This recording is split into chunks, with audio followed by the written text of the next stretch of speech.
հրաժարական ներկայացնի։ Նախ ինչու է բանակում այսպիսի իրավիճակ ստեղծվել, որ 10-ում արդեն 3 մահ ունենք։ Որն է պատճառը։ Արգելի գործընկերներ, իհարկե ինտենսիվության հետ կապված ես չեմ կարող գնահատական տալ, որն է պատճառը, որ այս կարճ ժամանակամիջոցում ունենք նման խտություն, բայց այն, որ մահերի համար կարելի է մեղադրել պաշտպանության նախարարին, սա նորություն է Հայաստանի Հանրապետությունում, ինչու։ Իհարկե, ես միշտ հեռու եմ եղել այն մտքից, որ մենք այս հարցին պիտի նայենք վիճակագրության ձևով, բայց կյանքը ու անցյալը, ընդհանրապես բանակի պատմությունը նաև որոշակի վիճակագրություն է ենթադրում։ Հայաստանի Հանրապետության պատմության ողջ ընթացքում, բանակի ողջ պատմության ընթացքում դեպքեր ինքնասպանության, սպանության, ոչ կանոնադրային հարաբերությունների եղել են մշտապես։ Դրանք բարձրացել են, իջել են, օրինակ 25 թվականին մեր աշխատանքի արդյունքում այդ թիվը հասել է մինիմալի 2-ի։ Բայց ես ընդամենը վիճակագրություն մի քանի ներկայացնեմ, որպեսզի ձեզ համար ավելի որ թվականից սկսեմ։ Ասեք, որ ավելի Եկեք 16-ից սկսեմ, 17-ից սկսեմ, հետ պատերազմյան որպես շրջան։ Ներողություն եմ խնդրում, 16։ Ուրեմն 15 թվականին դեպքերի թիվը եղել է 7, բայց 2016 թվականին հավանաբար ապրիլյան պատերազմից հետո ես չեմ հոգեբան չեմ, ես չեմ կարող այստեղ գնահատական տալ։ Թիվը դարձել է 19 միանգամից։ Այսինքն նույն ժամանակաշրջան նույն նախարարն է աշխատել։ Նույն գլխավոր շտաբի պետն է աշխատել։ Վստահաբար նույն հետևողականությամբ աշխատել է։ Միայն Հայաստան, թե Հայաստան-Արցախն է միասին։ Խոսքը վերաբերում է Հայաստանի Հանրապետության բանակին։ Հարգելի գործընկերներ, 17 թվականին թիվը դարձել է 13, սկսել է նվազել։ 18 թվականին 12, 19 թվականին 11 դեպք։ Ես խոսում եմ ինքնասպանություն, ինքնասպանության հասցնել, սպանություն։ Չեմ խոսում առհասարակ բանակում ինֆարկտից, մեքենայի վթարից եւ տարբեր բաներից մահացությունների։ 20 թվական 10, 21 թվական 10, 22 թվական 8, 23 թվական 9, 24 թվական 11, 25 թվական 2, 26 թվական 8։ Սա վիճակագրություն էր այն մասին, որ վերջին 1 տասնամյակի ընթացքում այդ թվերը եւ մեծացել են եւ պակասել են։ Սրանք ունեն տարբեր պատճառներ։ Իհարկե դեպքերի մի մասը ոչ կանոնադրային հարաբերությունների արդյունքում է։ Մի մասը քրեական ենթամշակույթի հետևանք են, ոչ միայն այսօր, նաև 3։ Սա մարտահրավեր է, որ միայն իմը չի։ Ու անկախ նրանից, պաշտպանության նախարարը կլինեմ ես, թե այլ մարդ, սրան պետք է համակարգային մոտեցում։ Ես չպիտի խորշեմ, լսել, որ դուք ներկայացնում եք ինչ-որ պրոբլեմ։ Այդ պրոբլեմի հետևից պիտի գնանք, դուք էլ ես էլ։ Պատասխանատու Պարոն Մակարյան, ուրեմն կա աշխատանքային կուլտուրա։ Մենք ձախից սկսել ենք, գործընկերները սպասում են։ Արդեն երկրորդ անգամ այդ կուլտուրան խախտում է։ Ես խնդրում եմ հարգանքով մոտեցեք եւ ինձ եւ մեր գործընկերներին։ Ես կպատասխանեմ ձեր մեկ հարցի, երբ որ ձեր հերթը գա։ Պարոն նախարար, ինձ հետաքրքրում է մեր սպառազինության հարցը, մենք խաղաղության համաձայնագրի նախաստորագրումից հետո արդյոք նույն ինտենսիվությամբ եք սպառազինվում, քան նախ։ Հայաստանի Հանրապետության բանակը շարունակելու է սպառազինվել եւ արդիականացվել։ Պարոն Պապիկյան, տեսնում ենք, որ դուք այս վերջին շրջանում հատկապես ինտենսիվորեն այցելում եք զորամասեր, զինվորների հետ հաճախ տեսանյութեր եք հրապարակում, ինչ օգուտ են տալիս, դուք դրանց արդյունավետությունը ինչպես եք գնահատում, քանի որ ձեր ընդդիմախոսները նաև նշում են, որ տեսախցիկը տեսնելով օրինակ զինվորը ինչ պետք է ասի պաշտպանության նախարարին եւ մեկ ճշտում որ ասացիք 2026-ին ու այդ թիվը որտեղից, որտեղ ձեր խոսնակը մեր տաղավարում ասել է 15։ Ես խոսում եմ ինքնասպանություն, սպանություն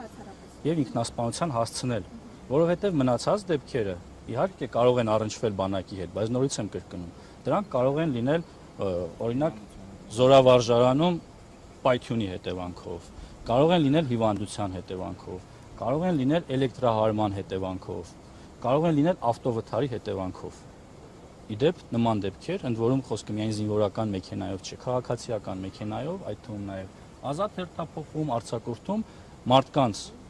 վթարները ու դրա հետևանքները մեզ մոտ որպես վիճակագրություն ձևակերպվում է։ Երբ որ մեր սիրելի լրագրողները վերջին օրերին ինտենսիվորեն հնչեցնում են 33 թիվը, դա ոչ մի կապ չունի ծառայության հետ կապված հանգամանքների հետ։ Եվ կոչ եմ անում զերծ մնալ նման կերպ բանակի հեղինակությունը ինչ որ կերպ նսեմացնելու կամ պաշտպանության նախարարին վնաս հասցնելու գործելավոճ, որտեղ դա Հայաստանի Հանրապետությանն է վնասում։ Կարող են շարունակել իրենց գործնա, բայց դա իրականության հետ ոչ մի աղերս չունի։ Հիմնական հարցը պատասխան եք արդյունավետությունը զորամասը։ Ես այնպես չի, որ միայն տեսախցիկների առջև եմ այցելում կամ հաշվի առնելով, որ կա նաև որոշակի քննադատություն նաև իմ վերջին 20 օրերին արձակուրդում գտնվելու հանգամանքով պայմանավորված, որ ես քիչ եմ երևում, ինչով ազբաղում պաշտպանության նախարարը, մենք վերջին շրջանում մեր այցերը հրապարակում ենք, դա էլ իր հերթին է նոր քննադատության տեղի տալի, որ բա ինչի են նկարահանում, արգելի գործընկերներ, կամ պիտի լուսաբանենք մեր աշխատանքը, կամ պիտի շարունակենք աշխատել փակ, բայց հարցեր պիտի չառաջանան։ Ես կարծում եմ, որ մենք պիտի շարունակենք աշխատել ավելի բաց, եւ ես պատրաստվում եմ աշխատել ավելի բաց եւ իմ աշխատանքային ինտենսիվությունը ի ցույց դնել մեր հանրությանը։ Արդյունավետությունը ես չեմ կարող գնահատել, բայց կարող եմ գնահատել, որ այդ այցերի ընթացքում ես իմանում եմ բաներ, որը զեկույցների ընթացքում վստահաբար չեմ իմանում։ Անում եմ բացահայտումներ ինձ համար, անում եմ հետևություններ։ Պարոն Պապիկյան, վերջին շրջանում մեր գործընկերները լրատվամիջոցներից մեկը հրապարակում արեց 25-օրյա հավաքների մասին։ Դուք որպես պաշտպանական գերատեսչության ղեկավար ինչպես եք գնահատում 25-օրյա հավաքները, մարդիկ ովքեր գնում են 25-օրյա հավաքներին, արդյոք լիարժեքորեն տիրապետում են այնտեղ բանակում մասնագիտական գիտելիքներին։ Գիտեք, մենք մշտապես հարցումներ ենք անցկացնում, գնահատականները տարբեր են եւ քայլեր ենք կատարում, որ տարեստարի բարելավվի այդ ծառայության որակը, որովհետեւ այլընտրանք չկա, մենք պիտի ամեն կերպ մեր պահեստազորին պատրաստենք։ Ու դա այն կարճ ու հեշտ ճանապարհն է, ու նաեւ բոլորի համար հարմար, որովհետեւ 25 օրը չի հասցնում այնքան մարդուն աշխատանքային, ֆիզիկական վնաս, քան 25 օրվա ընթացքում, որտեղ նախկինում 3 ամիս էր, եւ բնականաբար մենք այս օպտիմալ ժամանակահատվածն ենք ընտրել, որ գործից կտրվելով անգամ մարդը կարողանա վերաադապտացվել բանակին, վերհիշել եւ իհարկե դառնալ մեր պահեստազորի մաս։ Արդյունավետ է միանշանակ, խնդիրներ շարունակում են լինել եւ մենք այդ խնդիրներով շարունակում ենք աշխատել։ Ինչ վերաբերում է հրապարակումներին, արգելի գործընկերներ, հրապարակումները լավ են, գուցե ինձ էլ ինչ-որ բաներ ի ցույց դնեք ձեր հրապարակումներով, բայց միևնույն ժամանակ ես խնդրեմ չբացահայտել բաներ, որը պաշտպանության նախարարը ստիպված պիտի լինի դիմել պատկան մարմիններին պետական գաղտնիք կամ հույժ գաղտնի տեղեկատվություն բարձրաձայնելու համար։ Եթե սրտացավ եք, այդ մասին կարող եք անհատական նամակով գրել։ Վստահ եղեք, ես հետևողական կլինեմ։ Եթե ձեր խնդիրը ուղղակի բանակը անվանարկելն է, մենք էլ ստիպված ենք լինելու դրան արձագանքել։ Շնորհակալ եմ։ Պարոն Պապիկյան, դուք նախկինների ժամանակվա ժամանակագրությունը Ոչ, նաև մեր։ Նաև ձեր, բայց եկավ Նախկինից 2 տարի եմ հրապարակել։ Ներողություն։ Մի վարք։ Չէ։ Խնդրեմ։ Չէ։ Ահա, 98 թվական։ 50 դեպք։ Այսինքն ես ուզում եմ հասկանալ, որ ես ազնվորեն եմ հարցին մոտենում, մեծ թվերի հետևից չեմ գնում։ 96 թիվ, 82 դեպք։ Սպանություն, ինքնասպանություն եւ ինքնասպանության հասցնելու դեպքեր։ 99 թիվ, 28, 2000 թիվ, 21, 2001, 18, 2002, 24, 2003, 15, 2004, 16, 2005, 15, 2006, 13, 2007, 15, 2008, 11, 2009, 15, 2010, 21, 2011, 14, այսինքն երևի նաև հասկացել եք, որ նախկին պաշտպանության նախարարներ, գլխավոր շտաբի պետեր երբ այս հարցի մասին խոսում են, իրանք հասկանում են սրա էությունը եւ երբեք չեն տրվում այն սադրանքներին, որը կա դաշտում։ Մարդիկ ճշմարտության մասին են խոսում, այսինքն ինձ պաշտպանելու մասին չի, ճշմարտության մասին է։ Պարոն Պապիկյան, ես այլ բան եմ հարցնում։ Տեսեք, դուք այդ վիճակագրությունը երբ վերում եք, դուք 8 տարի իշխանության եք։ Ու եթե բանակում կան գողական բարքեր, կան ինչ-որ բաներ, այս 8 տարվա մեջ ձեր պատասխանատվության ներքո չի, որ դրանք դուք ունեք պատասխանատվություն, բնականաբար ունենանք, դեռ տարին չի ավարտվել, մենք արդեն ունենք 8 բնականաբար ավելի մեծ պատասխանատվություն։ Մենք էլ ենք ծնող, մենք էլ ենք մայր, մենք էլ զավակներ ունենք բանակին ուղարկելու, սա ոչ միայն ազգային, անձնական նաև հարց է, ու մենք պիտի վստահ լինենք, բանակին մենք զինվոր ենք տանում, որ իրար խփեն, հետո ասեք դե գողական բարքեր են, քֆուր են դրել, բան են արել, դուք ունեք որևէ պատասխանատվություն, թե չէ այստեղ։ Բնականաբար որպես պաշտպանության նախարար ես իմ պատասխանատվության մասնաբաժինը ունեմ, բայց դրա մասնաբաժինը ունեն նաև նրանք, ովքեր այդ քրեական ենթամշակույթին, բայց միշտ չէ որ քրեական ենթամշակույթի մասին է խոսքը, եկեք акցենտը միայն դրա վրա չդնենք, որ դրան վերաբերում են թողտվությամբ, մատերի արանքով են նայում այդ երևույթներին։ Եվ դուք որպես ծնող, ես վաղը որպես ծնող, հասկանում եք, այս հարցին մենք պիտի համակարգային մոտենանք։ Ուզում ենք ապրենք գողական բարքերով։ Այսօր չի եղել, որ բանակում, բաղնիքում, որ ինչ-որ բան ընկնում է, դա անձերտալ չի կարելի։ Ես չեմ դրա հեղինակը։ Հասկանում եք։ Ես չեմ հեղինակը, որ մարտական դիրքում քնած զինվորը այլևս նրան դիպչել չի կարելի։ Ես չեմ դրա հեղինակը։ Բայց ես պատասխանատու եմ, որ դա արմատախիլ անենք։ Ու ես չեմ նահանջելու, գնալու եմ դրանք արմատախիլ անելու ետևից։ Ամեն օր։ Թե դա ինչքան արդյունք է տալիս ու ինչքան արդյունք կտա, կարծում եմ 25 թվականի մեր ցուցանիշը նաև դրա մասին է։ Բայց ես 2025 երկու թվի մասին է խոսքը։ Բայց նորից եմ ասում, ես այս հարցին չեմ ուզում նայել որպես լոգ վիճակագրություն։ Ես առաջարկում եմ դուք էլ այս հարցին նայեք որպես ծնող, որպես քույր, որպես հասարակության մտահոգ քաղաքացի, ով այս ողջ կոմպլեքսը, հիմա աշխատանքային խումբ է վարչապետի հանձնարարականով ձևավորվել, որին մաս ենք ազում պաշտպանության նախարարը, կրթության, գիտության, մշակույթի, սպորտի նախարարը, առողջապահության նախարարը, այլ պատկան մարմիններ, այդ թվում նաև ուժային կառույցներ։ Պետքա վեր հանել։ Հիմա երբևէ դուք հարց տվել եք Հայաստանի Հանրապետությունում ամեն տարի քանի ինքնասպանություն է։ Որպես լրագրող մտքներով տանցել է երբևէ։ Փորձել եք համեմատել այս թվերը մեր թվերի հետ։ Վստահ եմ չեք արել։ Փորձագետները խորհուրդ են տալիս այդ թեման շատ շատ փորձագետները խորհուրդ են տալիս միայն պաշտպանության նախարարության դեպքերը բարձրաձայն են։ Շղթայի Հարգելիս, բա այդ շղթայի մասին խոսում եք, հիմա մի քանի օր իրար հետևից որ դեպքեր են դնում, դա այդ շղթայի նման չի։ Համ գիտեք որ դա հոգեբանական ազդեցություն կարող է ունենալ։ Ընդ որում ամիս, օգոստոս ամիս, որը մարդու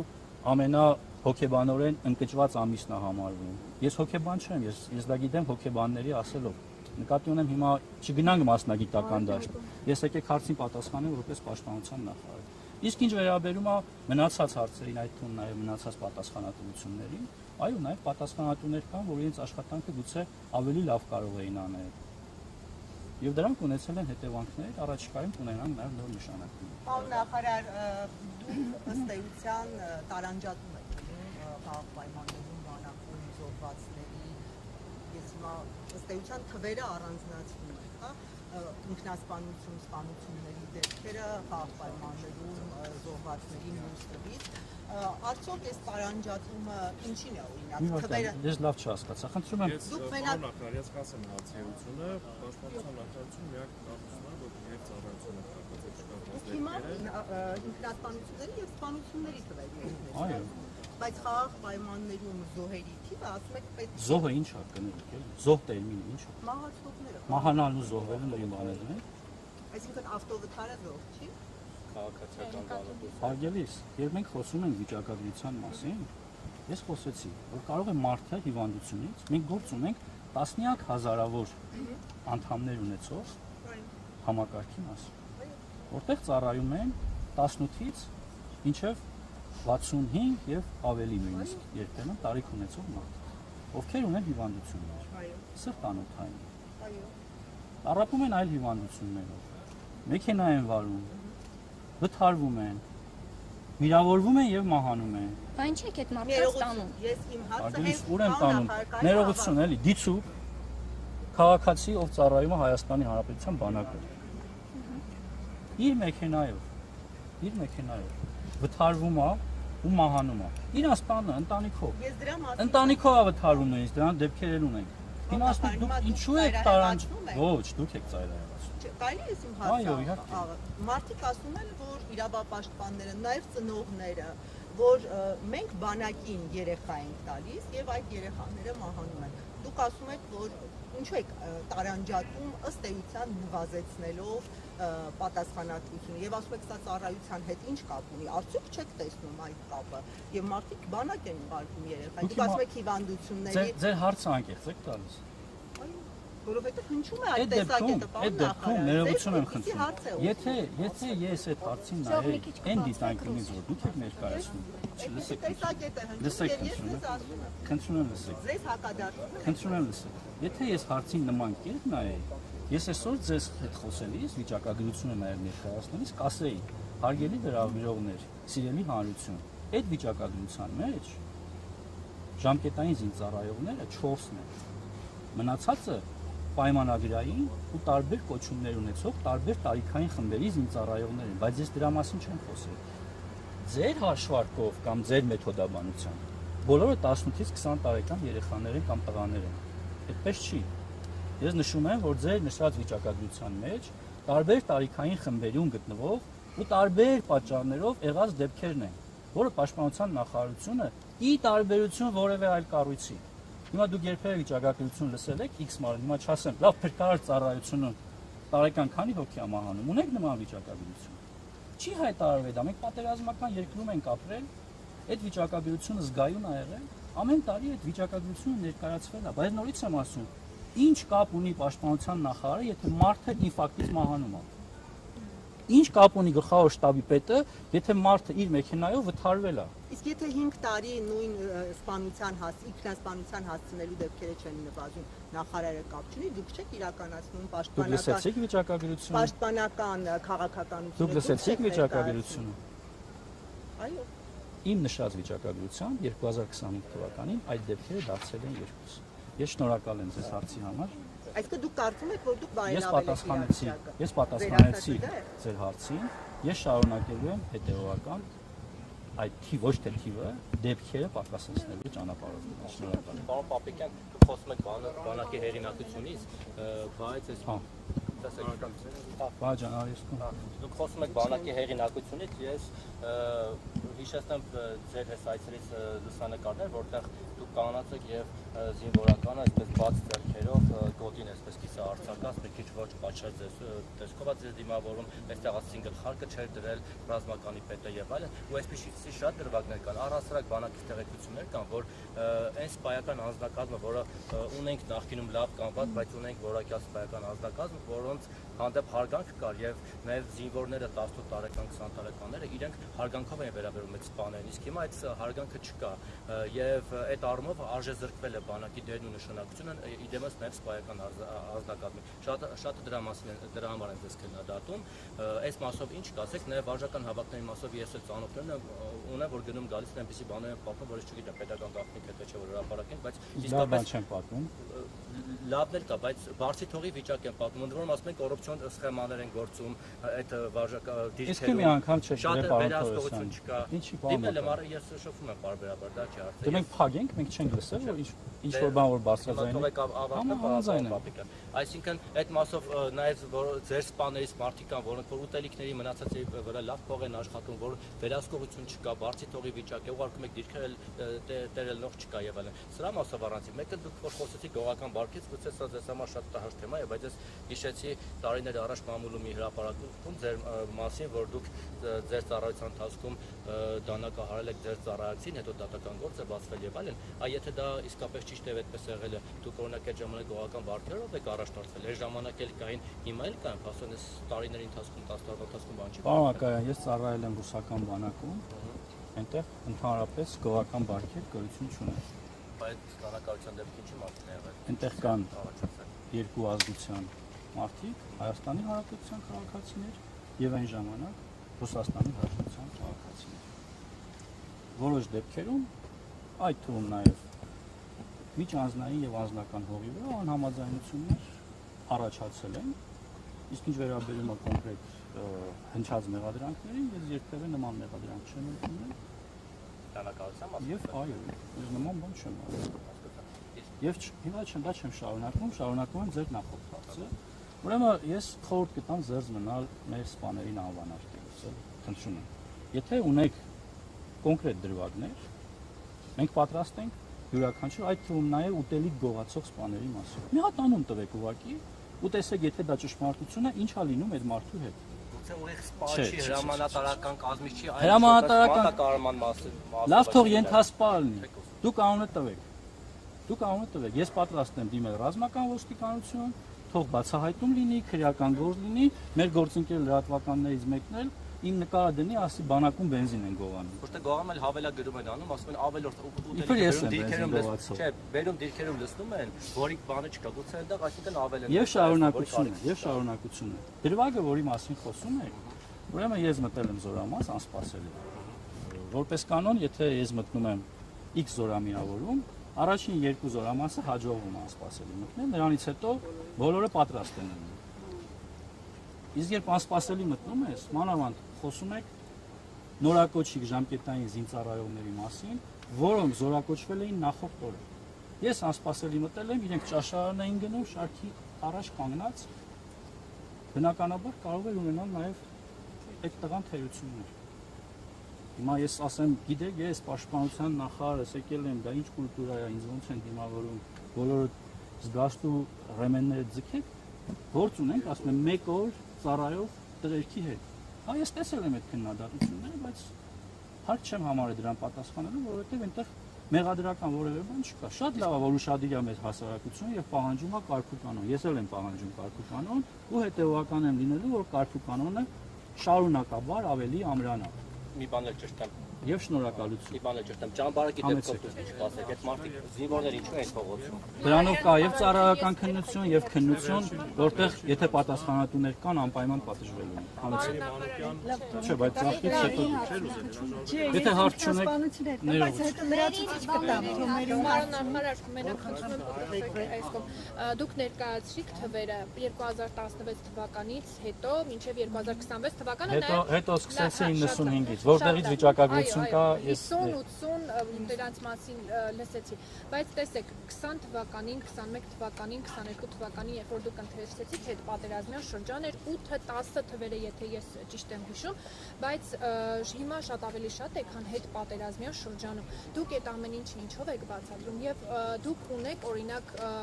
վիճակագրություն ինչով է պայմանավորված, որ հիմնականում առաջին, երկրորդ եւ 5-րդ բանակային կորպուսներում է տեղի ունենում այդ սպանությունները։ Օրինակ ձեզ հետաքրքրել է գրեթե 3-րդ բանակային կորպուսի վերաբերյալ մենք նման օրինակ դեպքերի ականատես չենք լինում, բայց նաեւ դուք խոսեցիք, նշեցիք քննություն է ընթանում, մամուլին պարբերաբար հերքում եք հրապարակվող տեղեկությունների վերաբերյալ, որ հակագազերով չեն եղել, սխալ կեղծ տեղեկատվություն է։ Հանրությունը ի վերջո ուզում է իմանալ, թե ինչու են զինվորները ժամը 9-ից հետո եղել զորամասի տարածքից դուրս եւ ձեր թույլտվությամբ վերջին հարցը Արամ Հովանեսյանը, որը նշանակվեց ռազմական ոստիկանության պետ, ով է ձեզ առաջարկել իր տեխնատությունը եւ դուք նրա վերաբերյալ հրապարակումներին ծանոթ չեք, ենթադրյալ կոռուպցիոն դրսևորումների վերաբերյալ եւ երկրորդ բանակային կորպուսի հրամանատարը, որը չնայած վերջերս է նշանակվել, ազատվելու է պաշտոնից, թե ոչ։ Ով։ Երկրորդ բանակային կորպուսի Սիմոն Նազարյանը։ Ոչ, չի ազատվելու Սիմոն Նազարյանը, առհասարակ կորպուսի որևէ հրամանատար այս պահին չի ազատվելու, որովհետև ես կորպուսի հրամանատարների պատասխանատվություն այս փուլում չեմ տեսնում։ Որ պահին կտեսնեմ, այդ ժամանակ կներկայացնեմ երկրի ղեկավարին։ Ինչ վերաբերում է ռազմական ոստիկանության պետի նշանակմանը, Հայաստանի Հանրապետությունում կան կառույցներ, ովքեր զբաղվում են ձեր կողմից նշված հակակոռուպցիոն գործերով։ Եթե այդպիսիք կան ու հիմնավոր են, վստահ եմ, որ մինչ օրս դրանց մասով կլինեին գործողություններ։ Ես պարոն Հովանեսյանին ճանաչում եմ որպես պատվախնդիր սպա, Հայաստանի Հանրապետությանը մշտապես ծառայած մարդ եւ կարծում եմ որպես ռազմական ոստիկանության պետ նա դեռ իր խոսքը կասի։ Իսկ իր տեխնատությունը ձեզ ով է առաջարկել։ Կարգը այսպես է, Հայաստանի Հանրապետության պաշտպանության նախարարը միջնորդությամբ հանդես է գալիս Հայաստանի Հանրապետության վարչապետին, իսկ վարչապետը ներկայացնում են նախագահ։ Դուք եք այս Շնորհակալ եմ։ Բայց մյուս դեպքերի